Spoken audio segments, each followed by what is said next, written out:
Now let me see if I have this straight. We blew up 7 little kids with a Hellfire missile.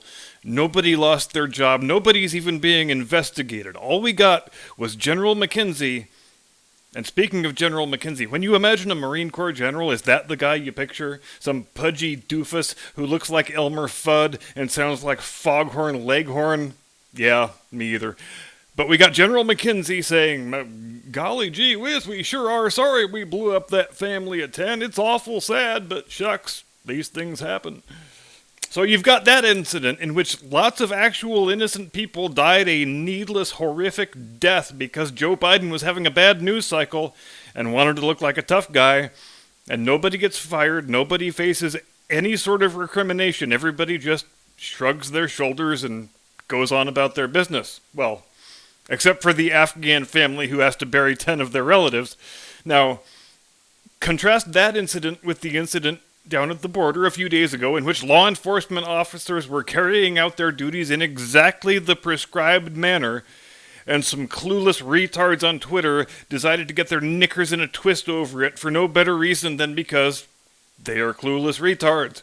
Nobody was hurt, no laws were broken, it was just Border Patrol agents doing their damn job, which is preventing the ingress of illegal aliens into U.S. territory. And now those agents have been placed on administrative leave, and they're going to be the target of a full investigation by the Department of Haitian Homeland Security.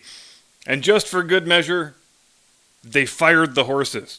That's right, ladies and gentlemen, this country of ours is so shot through with the original sin of white supremacy that even the horses are racist. I wonder if the horses will have to attend some woke diversity training classes now. Maybe Henry Rogers, Dr. Ibram X. Kendi, is hard at work writing a brand new book called Anti-Racist Horse. Maybe we'll have woke horses stampeding through the streets of every major American city. Maybe this will open up a whole new frontier for the race hustler industrial complex. And it would seem we're headed in that direction because right on cue, Maxine Waters and Al Sharpton parachuted into Del Rio yesterday. So you know this is an extremely serious incident and not a totally farcical, made-up pantomime because Maxine Waters and Al Sharpton can smell the sweet aroma of racism, even horse racism, from over 2,000 miles away. Ms. Waters, who has never been known to engage in overblown hyperbole, ever, on whom you can always rely for a sober and rational assessment of current events, spent her day yesterday screaming that this incident involving the border agents whipping the poor defenseless Haitians, which of course never happened, which is a fantasy fever dream invented by and for the Twitter hate machine, was, and I quote, worse than slavery. Let me repeat that. Worse than slavery. Like I said, Maxine Waters, she's never someone who engages in any sort of cartoonishly overheated rhetoric. And even the dead muskrat she wears on her head fully agrees that those horses are totally racist. Meanwhile, Al Sharpton, who has built an entire career and a not inconsiderable fortune out of made-up racism hoaxes, who, if there was a made-up racism hoax in the middle of Antarctica, would find a way to be on the scene within 12 hours with visions of dollar signs dancing in his head. He was also on hand in Del Rio yesterday, and he threw his own impromptu press conference. But we don't really know what he said because the local townsfolk drowned him out the entire time, saying things like, "You're a racist asshole, get the hell out of Texas, we don't want your racism here," until he eventually gave up and stopped trying to speak, which is exactly how race-hustling grifter scumbags like Al Sharpton should always be treated, so this was good to see. It gives one some degree of hope, if only a small glimmer of it, that maybe public decency isn't dead after all.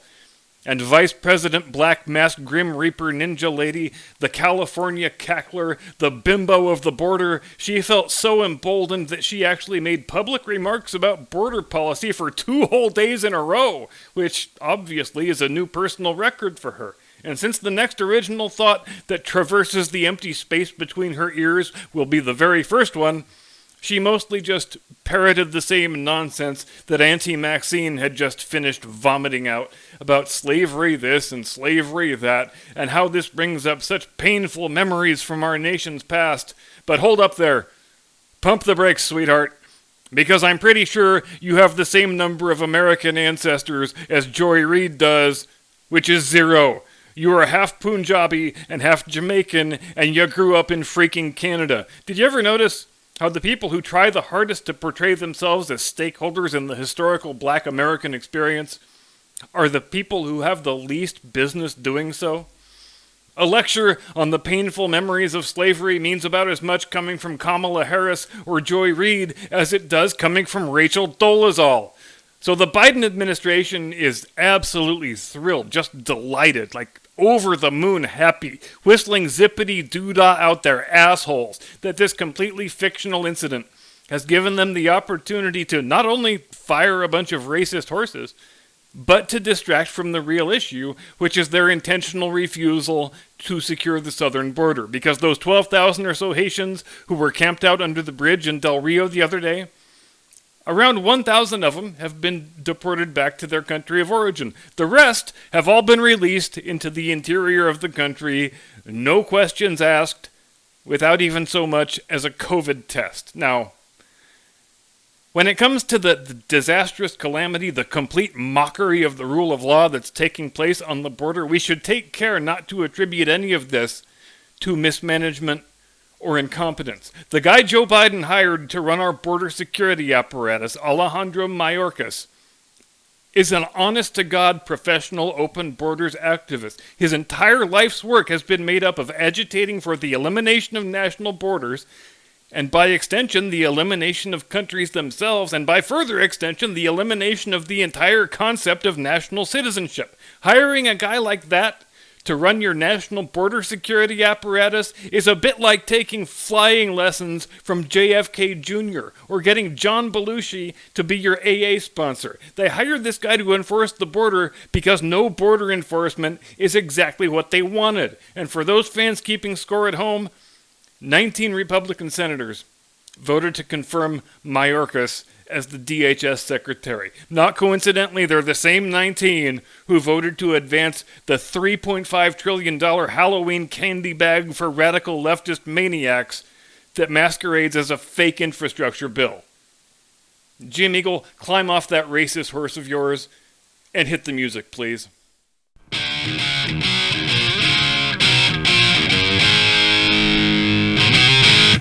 From high atop the battlements of Castle Curmudgeon, where the white horses are so racist they won't even hang out with the brown horses. Good evening, Mr. and Mrs. America, and all ships at sea. Welcome to the program. I am your eponymous host and humble servant, and I want to open tonight's main segment by relating a delicious moment of catharsis that I was able to enjoy after work today. I was exiting my local 7-Eleven, and I held the door open for a woman and her son. The woman said thank you. And I said, ma'am, if you want to thank me, take the stupid obedience muzzle off of your poor child. I walked away immediately and went on about my business. I didn't wait around to see what her reaction was because I am not one to create confrontations with strangers, and especially not female strangers, but I think I've arrived at the point where I can no longer tolerate seeing little kids forced to walk around in stupid obedience muzzles without saying something about it. Nobody is obliged to pretend they think that behavior is healthy or normative. It is not. It is cruel and revolting, and from this point forward, I'm going to say something each time I see it, because sane, decent people are not under any obligation to tolerate public child abuse. Furthermore, I've had just about enough of seeing children used as props for political pantomimes. Last week, I took a different way home from work than normal and stopped by my other local 7-Eleven, and it happened to be just a few minutes after the high school had gotten out, the high school where I mercifully no longer have any kids attending because I think I honestly would wind up in jail if I had to be a California public school parent for one more year, and especially this year. So I'm driving down the road, looking at the kids on the sidewalk, and I swear to God, at least 80% of them have got their silly obedience muzzles on. Outdoors on a 95-degree day. I get to the 7-Eleven, park my car, and there's this girl, this high school girl, standing by the door, and she keeps pulling her mask down to take a sip of her big gulp and then pulling it right back up. And it didn't occur to me until afterward that she probably thought I was a sex predator staring at her like that, but Jesus H. Christ, it was one of those epiphany moments when the stark realization hits you of just how much mental damage we have done, probably most of which is permanent and irreversible to this generation of young people. And I know some of you just winced at my use of the word we, because you're thinking, we didn't do this. It was the Democrats and the public health industrial complex that did it. But you know what? We enabled them to do it by acquiescing to any of this madness in the first place. We had every opportunity back over a year and a half ago to say no. We are not shutting down the society over this stupid Chinese flu virus. We're not closing the schools. We're not letting you do this to our children.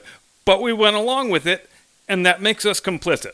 According to the CDC's own statistics, a minor child's chance of needing to be hospitalized due to SARS-CoV-2 is on the order of 1 in 150,000. To put that number in perspective, the average person's chance of being struck by lightning in their lifetime is around 1 in 75,000. We think of being struck by lightning as an extremely rare occurrence, because it is, but nobody lives their life in fear of a lightning strike, not even the judge from Caddyshack. Nobody sends their kid to school in a rubber bodysuit with a miniature lightning rod sticking out the top of their head. Why? Because that would be insane. But that event is fully twice as likely to occur as the likelihood that a person under 18 will have a negative outcome from the great communist Chinese Wuhan Kung Flu coronavirus of 2019. The average person's chance of being killed in a car accident in their lifetime while driving or riding in a motor vehicle is 1 in 107. For pedestrians, the chance of being fatally struck by someone else's car is 1 in 47,273. In other words, if we're taking a dispassionate scientific view of the actual risks involved, a child is many orders of magnitude more likely to be killed in the act of going to school or going home from school than they are to have a negative outcome from the COVID virus. But does any parent think twice about driving their kid to school or picking them up from school, or if the school is right down the road, having them walk there and back? Of course they don't, because that would be insane. The overarching point I'm making is this. We have become a nation of innumerate idiots who are incapable of formulating the most basic risk-benefit analyses. And because of it, we are causing severe mental and emotional damage to an entire generation of young people, the full extent of which will probably take many decades to ascertain. For the first time in history, we have got a full-blown epidemic of teen suicide. More kids have taken their own lives within the past 18 months than have died or been hospitalized due to the COVID virus. Isn't that something that should cause us to wake the hell up? And the most distressing part is the people who are agitating for mask mandates in school, who won't let their kids leave the house without strapping ridiculous obedience muzzles across their face. Those people think they're following the science. But no, there is nothing scientific, there is nothing remotely sane or reasonable about conditioning your child to live their life as a paranoid hypochondriac because you, the parent, insist on living in a state of irrational fear over an outcome that is half as likely as being struck by lightning, and many thousands of times less than being fatally injured in a car wreck during any everyday trip to or from school or to soccer practice or the movie theater or the grocery store. You are not following the science. You are uncritically accepting the word of some political operative in a lab coat who is not telling you the truth, who just wants to control you, and you are allowing him to do exactly that. If you were following the science, you would be reading the publicly available data for yourself, parsing it for yourself, formulating your own risk-benefit analysis for you and your own family. You would be exercising a healthy degree of skepticism about anything you hear from government sources because you know, or at least you ought to know, that government sources always have ulterior political motives. If you were following the science, dragging your kid around with an obedience muzzle on his face is the absolute last thing you would be doing. It was so depressing to see those high school kids walking down the street with their stupid obedience muzzles on. Aren't adolescent kids supposed to be suspicious and mistrustful of anything their parents and teachers want them to do? What the hell happened to that? When I and my friends were that age, when our parents and teachers wanted us to do a thing, we made a point of doing the opposite thing just as a matter of principle. So how did we wind up with a generation of teenagers who are dutiful foot soldiers for the establishment, who happily obey the orders of their parents and their teachers and the geriatric politicians in the federal government? Because that is horrifying. And you know what else is horrifying? The fact that here in the third decade of the 21st century, your average elementary, middle, high school teacher is an actual wild-eyed communist revolutionary and probably also some sort of sex pervert who thinks their job as a teacher is to fill the heads of other people's children with their own ideas, their own creepy sexual proclivities, and their own twisted socio-political worldview. Because when did reading, writing, and arithmetic give way to racism, revolution, and rimming? The Federal Department of Education came into existence just over 40 years ago. At that time, the scholastic achievement of American students stacked up very favorably with the achievement levels in the rest of the civilized world. In the intervening 4 decades, those achievement levels have spiraled downward and downward and downward to the point where the knowledge and aptitude level of the average U.S. high school student today on their graduation day is pretty much indistinguishable from the average high school student in Mongolia or Equatorial Guinea. We're turning out high school graduates who can't tell their ass from their elbow, who can barely write their own names, who struggle to read Mary Had a Freaking Little Lamb, but they've memorized all the fashionable woke leftist platitudes of the day. They can tell you all about systemic racism and what a terrible country the United States is. They can tell you all about safe spaces and microaggressions. They can tell you all about transgenderism and bisexuality. And that's just about it. The United States government needs to be drastically, radically downsized. Abolishing the Department of Education would be just a good start. If you've ever tried to help your kid do their Common Core math homework, you know all about what a terrible idea it is having school curricula formulated at the federal government level. No tax hikes on any form of personal income ever again. When the corpse of Joe Biden tells you that the rich should pay their fair share, it's because he wants to expand the government, because that's the only thing he knows how to do. No more raising the debt ceiling.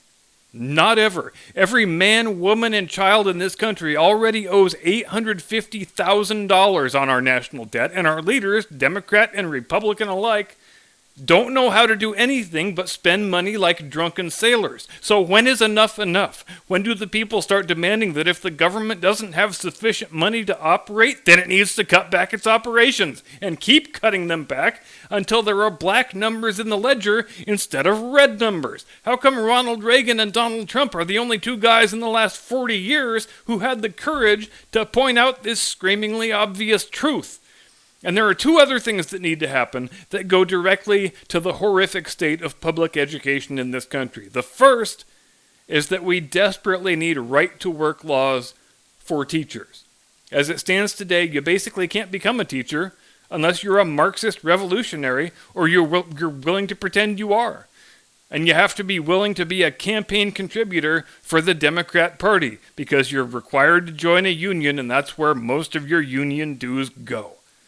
People who potentially would be really good teachers, who want to teach for all the right reasons, who want to impart critical thinking skills to young people. Those people are being actively dissuaded from even entering the profession, and that's a terrible thing for everyone, except the teacher unions and the Democrat Party, because people like Joe Biden, they sure love having all those reliable votes and all that reliable money, which brings me along to the other desperately needed reform, and that is no campaign contributions by public employee unions. It is the biggest grift in American politics, and it needs to go. It's easy to miss because Democrats control all the organs of government and all the cultural institutions at present, but they're relying on a pretty fragile house of cards that they're trying to keep upright. And it can be blown over by the slightest breeze. If Democrats had to win elections on the strength of their ideas, by convincing individual voters to vote for them, how many elections do you think they would win? Not very bloody many. The captive votes and the captive money from those public employee unions, those are the only things keeping that house of cards from being blown over. Meanwhile, your kids are attending public schools that are worse than the public schools in Ecuador. Because just like every other single organ of government, our public school system exists primarily to serve the political interests of the Democrat Party. Just like on the border, just like with public health policy, all you have to do is look around you and you see what it looks like, and it's not a pretty picture when every single organ of government has been co-opted for the purpose of delivering money and votes to the ruling regime and the ruling political faction. But at the very least, thank God we finally got rid of those racist horses. Thanks for watching. Have a pleasant weekend. Do not comply. I'll see you Monday. Get off my lawn.